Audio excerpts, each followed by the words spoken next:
Our 2-day transformation projects are the only design projects that we do as a complete surprise. We meet with the clients so we can get a sense for their style. We get designing, they leave for 2 days, and our team takes over their space and they come home to an all new room.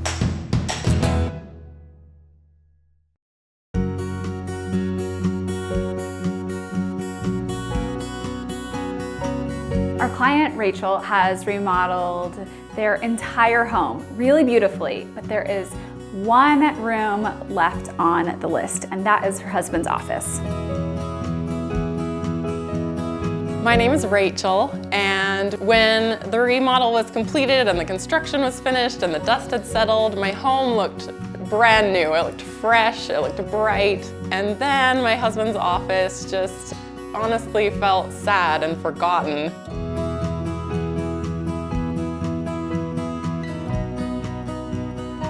When I heard about Studio McGee's 2-day transformation project, I jumped at the chance to ask them to help me bring this space back into harmony with the rest of my home.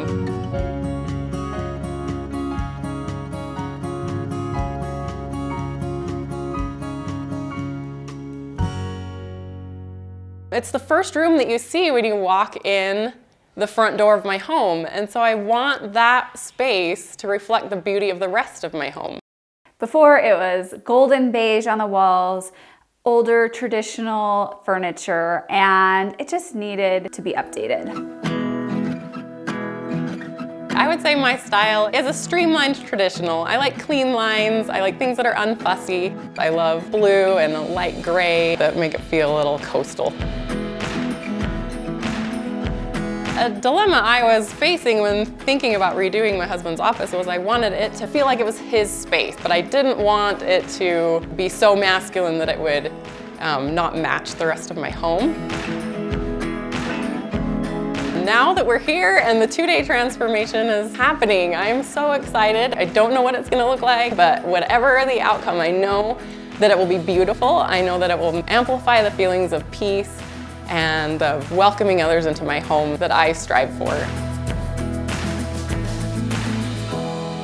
First, we needed to switch up the paint, and our client knew she wanted to add French doors. When we originally received the photos from our client, we were thinking, oh, how pretty would it be to do a navy blue? And then we realized that she had already done a navy blue across the way in the dining room, and it looked really good. So we decided to keep it light in here and then match the paint tone throughout the rest of the home, and then painted the French doors a white to match the trim work.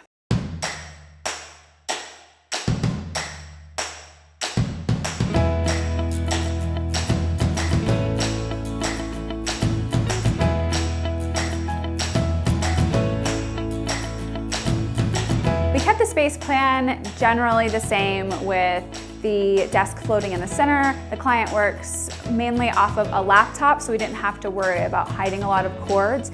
And they also wanted to get rid of the printer that was in plain sight, so we were left with the opportunity to do an open console.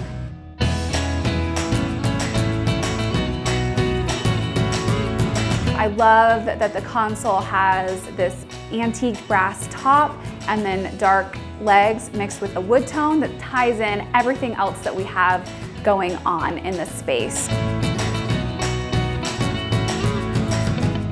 We definitely wanted to swap out the boob light for something that looked a lot nicer. With the ceiling height, we couldn't hang a big chandelier in this space, but keeping a flush mount that just has a nicer finish made a really big difference. We wanted to walk in and see a really great focal point. We did 2 large pieces of artwork that fill almost the entire wall, which I love in a small space, and then balanced out the artwork by doing a mirror opposite of the windows to reflect the light really nicely. We kept it personal and hung their diplomas next to the console. We had one last corner to decorate, and we decided to do a taller shelving unit. I think it's nice when you have surfaces like consoles and desks that are about the same height to do something that's taller that we can draw your eye up and fill with really nice accessories.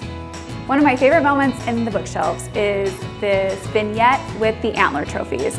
I think that it's unexpected and it adds a little personality. You could do this with something like the antler trophies or a small vintage piece of artwork, just a little something to create a moment.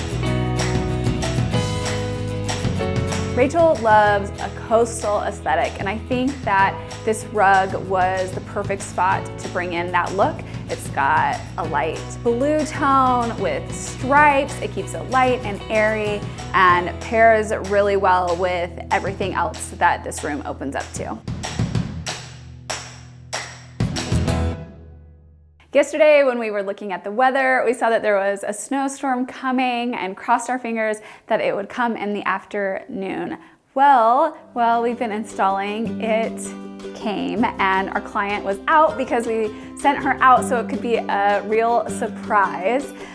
And now she's stuck. They've closed a road and we are waiting for her to get the okay to come back.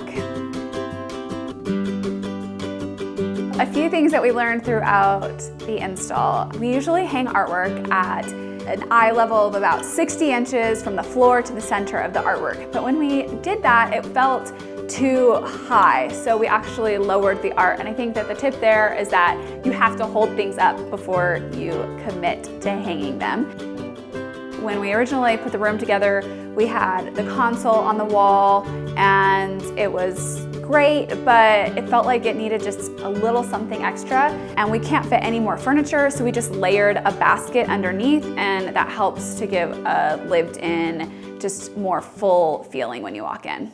I'm excited for you to see this. I'm excited too. Oh my gosh! Oh, wow! That is amazing! Oh my goodness, it feels so elevated in here.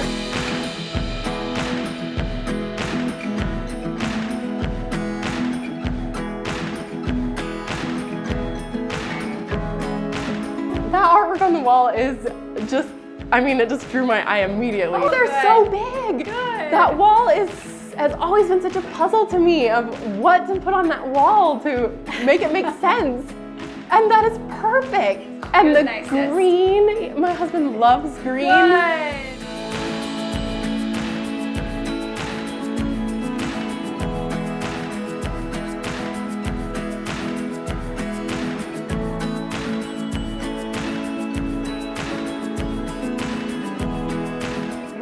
Everybody needs shells. Oh, and they're beautiful. Look at that.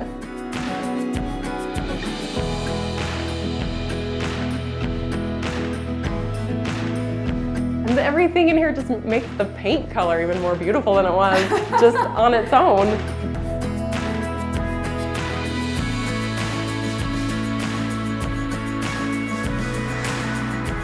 It's perfect with our home, with our style.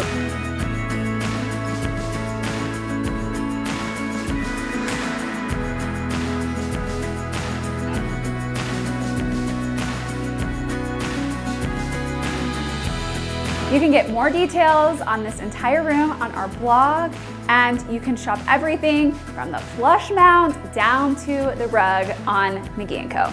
For more home tours and design tips, don't forget to subscribe.